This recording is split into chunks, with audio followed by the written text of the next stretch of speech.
Tonight on News 3 Now at 10, Madison begins the process of searching for a new chief of police.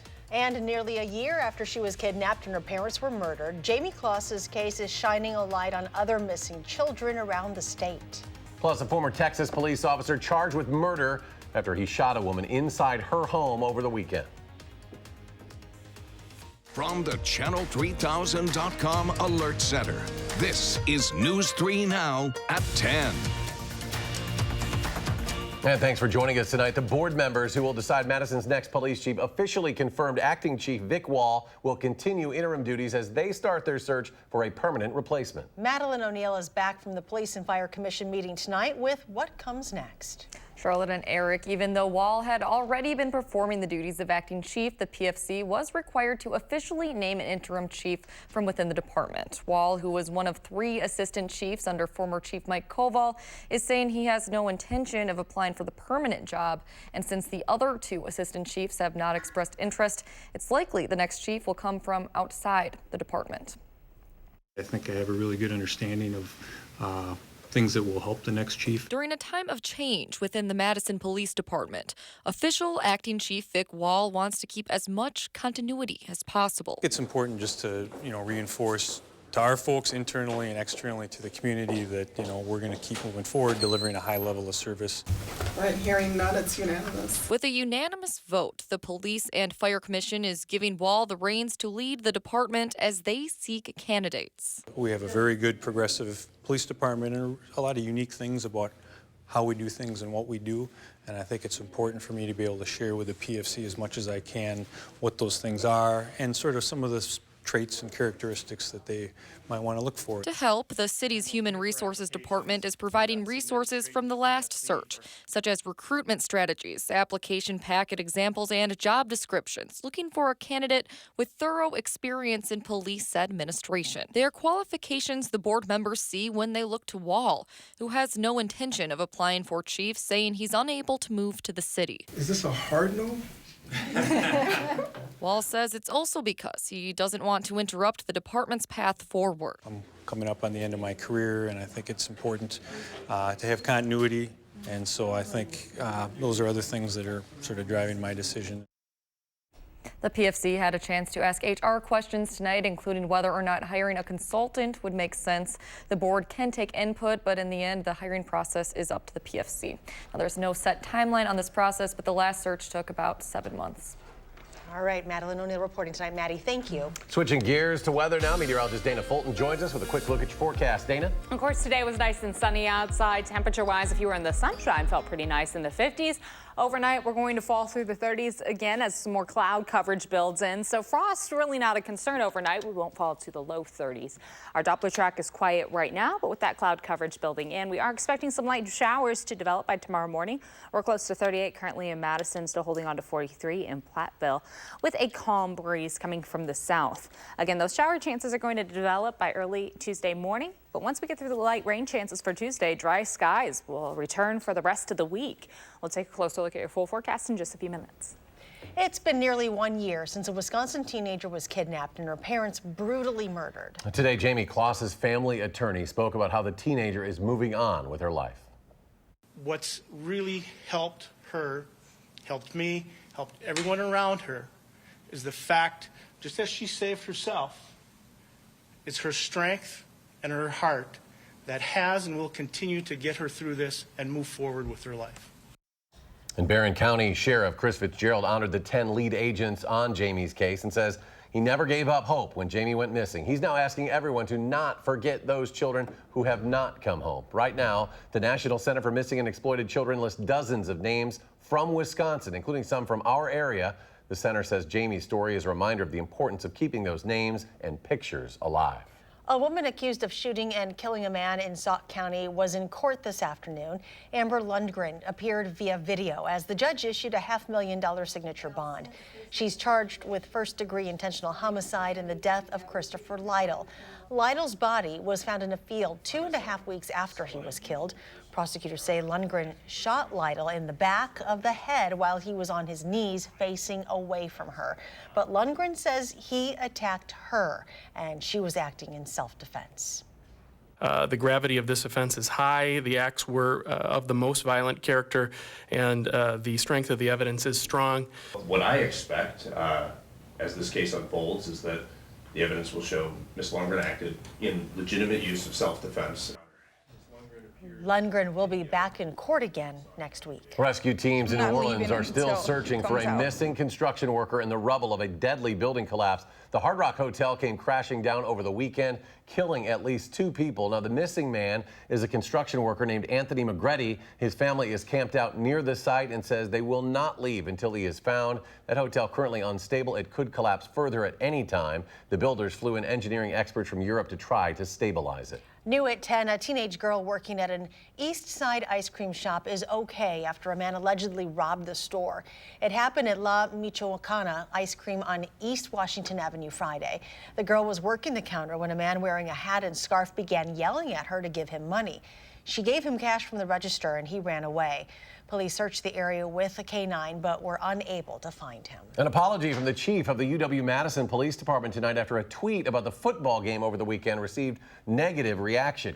Chief Kristen Roman says this picture was tweeted out Saturday, captioned, quote, "It's Saturday, and you know what that means, game day." The chief says she understands why some in the community were leery about the post. In a statement, Roman said, quote, "In part, I am all too familiar with the strained trust communities of color in particular have when it comes to police. Along with UWPD, I remain committed to continuing to build genuine and enduring trust across the community we serve." A former Fort Worth, Texas police officer is facing murder charges after shooting and killing a woman inside her own home this weekend. The initial call was for a welfare check, but body camera video shows the officer never identified himself. Omar Villafranca has the latest. Former Fort Worth police officer Aaron Dean was booked into jail Monday evening and charged with murder for shooting 28-year-old Tatiana Jefferson in her own home early Saturday. The Fort Worth police chief said body cam video shows nothing to justify the officer's actions. Nobody looked at that video and said there's any doubt that this officer acted inappropriately. Officers were initially called to Jefferson's house for a welfare check after a neighbor called a non-emergency line. Well, the front doors have been open since 10 o'clock. Body cam video shows officers responding but never identifying themselves. Seconds after Dean spots Jefferson through her window, "Put your hands up! Show me your hands!" he fires the fatal shot with her 8-year-old nephew nearby. There's no way he could have followed the training. The training could have said, go past 2 open doors, go through a back gate, and then look through a window for a wellness check. The city is inviting a group of national experts to come review its police policies and practices. We're trying to train our officers better. We're trying to shore up our policies, and we're trying to ensure that they act and react the way that the citizens intend them to. Dean resigned from the police force earlier Monday before the chief could fire him. The case has also been referred to the FBI for possible civil rights violations. Omar Villafranca, CBS News, Fort Worth, Texas. There have been 9 police-involved shootings in Fort Worth, Texas so far this year, and 6 of those were deadly. President Trump announces his next steps against Turkish officials in retaliation for the country's military offensive in northern Syria. He says he will now impose sanctions on current and former Turkish government officials. It comes after the president ordered U.S. forces to pull back in the region. The tariffs include a 50% sanction on steel and stopping negotiations on a $100 billion trade deal. Today, one Republican senator pushed for bipartisan sanctions. There's going to be crippling sanctions imposed by the Congress to supplement what President Trump's administration has done. We're going to send a signal to Turkey that's unmistakable. Senator Lindsey Graham says he and House Speaker Nancy Pelosi have discussed plans for a sanctions bill. In a series of tweets, Speaker Pelosi said Congress should also pass a joint resolution to overturn the president's decision to withdraw from Syria and pass a, quote, stronger sanction package than the White House. The House's impeachment inquiry into the president continued today. Fiona Hill, President Trump's former Russia expert, testified behind closed doors today. She was expected to speak about the actions of the president's personal attorney, Rudy Giuliani, and ambassador to the European Union, Gordon Sondland.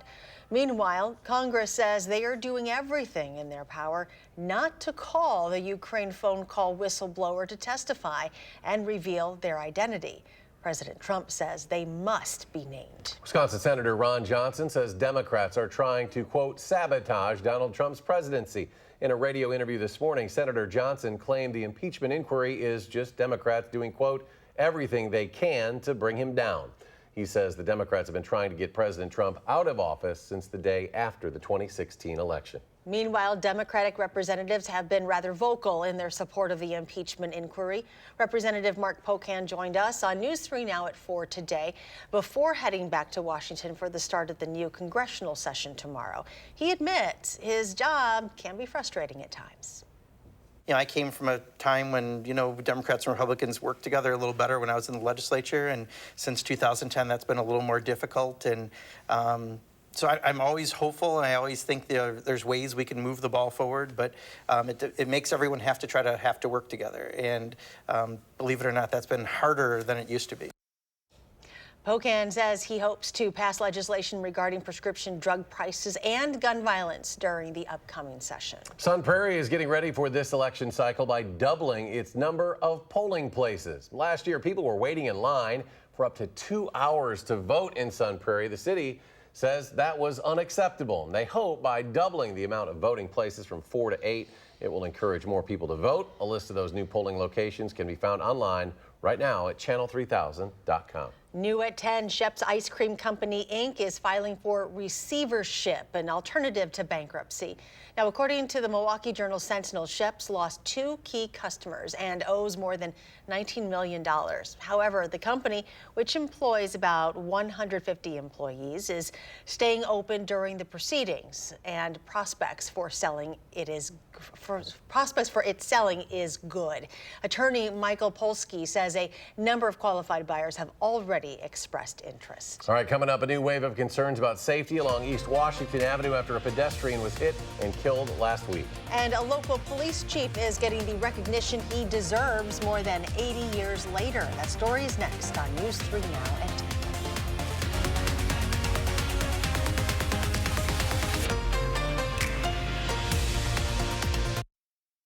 The Jeep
People are sharing their concerns about pedestrian safety along East Washington Avenue after a deadly crash last week. Alder Patrick Heck, who represents the area, says in order to increase safety, the amount of drivers on the road must also be addressed. He says he's received at least 100 emails about traffic matters, and he doesn't see those concerns slowing down anytime soon.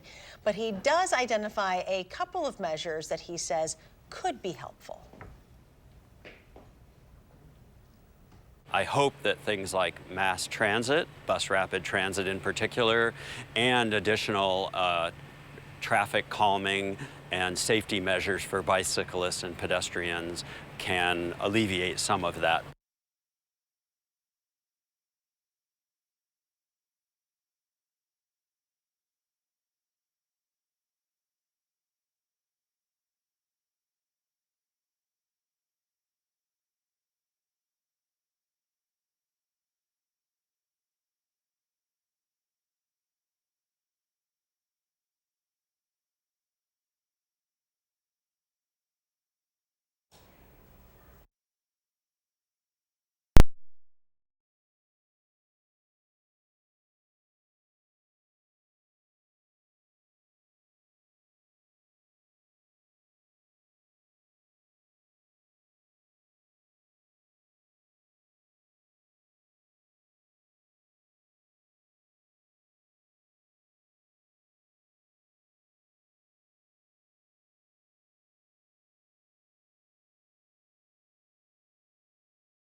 Meteorologist Dana Fulton joins us now with a look at our forecast. Today was nice and sunny and again pretty comfortable outside if you were in the sunshine enjoying those temperatures in the low 50s. Now Low 50s is a little below average, and we started the day off in the low 30s. So a lot of frost early this morning.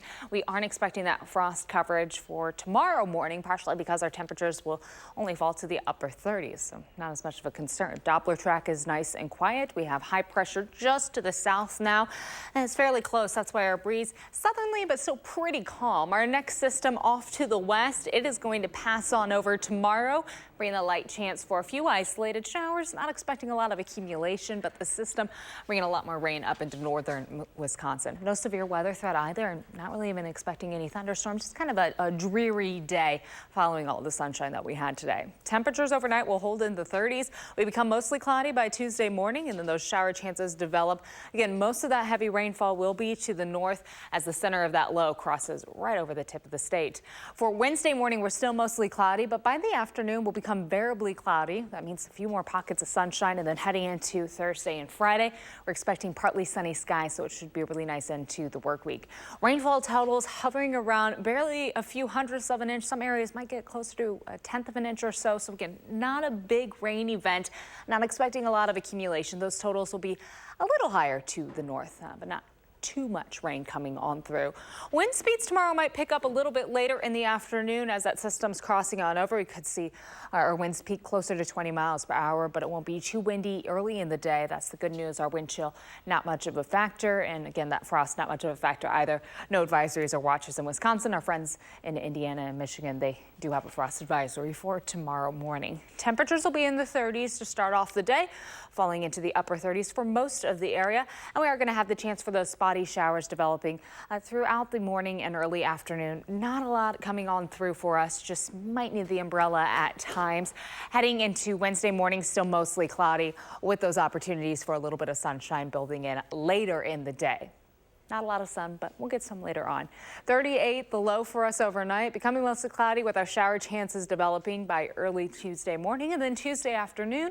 Temperatures will be just a little bit higher than today, but still below average. Scattered showers expected, still pretty cool outside for tomorrow.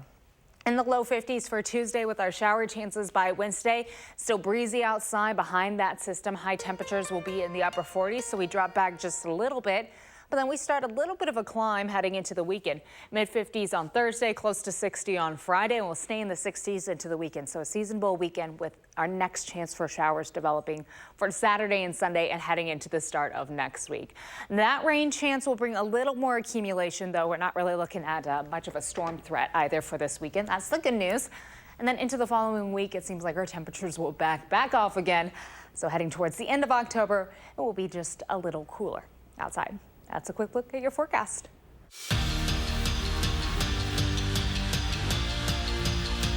The Packers and Detroit Lions played a critical early season NFC North game at Lambeau Field on Monday Night Football. It is just over. Mason Crosby kicked a 23-yard field goal as time expired, and the Packers win it 23-22. So they're now 5-1 in the season. Detroit drops to 2-2-1.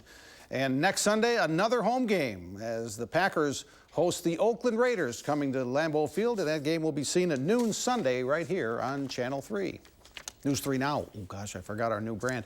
The big Wisconsin-Ohio State football game a week from Saturday will kick off at 11 a.m. Central Time in Columbus, Ohio. The Badgers and Buckeyes will play on Fox at 11 a.m. October 26th. Those Badgers are 30.5-point favorites to win at Illinois Saturday. The Illini are 2-4 overall, 0-3 in the Big Ten. Now, you're going to hear the terms overlook and trap game all week long. But the Badgers are confident they'll keep their focus for the trip to Champaign. I don't worry about them, but you never take it for granted. And so I think you do all you can to make sure that you take advantage of every opportunity. But with this group, I don't worry about it, but you never want to take anything for granted. And that's every week. That's not this week, that's every week. This is the only game that matters, and it matters even more. It's in the West, too.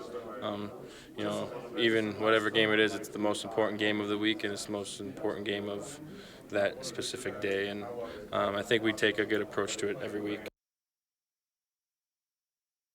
The Badger volleyball team moved up one spot to 6th in the nation's rankings today. The Badgers are 6-0 in the Big Ten. They'll have another home match Friday night against Illinois at the Fieldhouse. First round of the WIA State Girls Golf Tournament delayed an hour and a half by frost this morning, but they were able to finish the first round late this afternoon. What a start for Middleton and Edgewood. Middleton's Mackenzie Hodson rolls this long putt close for a no-stress par on 18. Her Cardinal teammate Catherine Meyer shoots 76. She's fourth individually, along with Stoughton's Miranda Kodlowski. And Middleton has the Division I team lead by 1 shot over Arrowhead. In Division II, no surprise, Edgewood has a comfortable lead on Prescott. Edgewood's Grace Welch is the individual leader with 76. And Mary Hammond of Cambridge had a hole-in-one on the 8th hole today. NASCAR Talladega, the race pushed to today. What a race. Kyle Busch clips Brendan Gaughan. He goes 360 but lands back at his tires. Gaughan was okay. What a finish. Chris Buescher and Parker Kligerman crash behind the leaders. They keep going. Photo finish. Brian Blaney beats out Ryan Newman for the final race before the NASCAR playoffs. We got a really big Prep Mania football game of the week this week. It's Friday. Waunakee and DeForest both undefeated. They'll meet at DMB Community Bank Stadium in DeForest to decide the champion of the Badger North Conference. You can watch that game live on channel3000.com Friday night at 7. Pope Francis figured he'd tweet a thoughtful message Sunday. Today we give thanks to the Lord for our new saints. Those canonized saints happened yesterday. Problem, #Saints is the NFL's New Orleans Saints. Well, their PR guides were all over it. They said they couldn't lose after this. #blessed and highly favored. The Saints beat Jacksonville 13-6. By the way, Pope Francis has 18 million followers on Twitter. And we'll be right back.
We have some very exciting news to share tonight. That's right. News 3 Now picked up some national awards tonight. The Edward R. Murrow Awards from the Radio Television Digital News Association celebrates outstanding achievements in electronic journalism. And News 3 Now picked up awards for overall excellence and breaking news coverage and continuing coverage for our stories on the Sun Prairie explosion.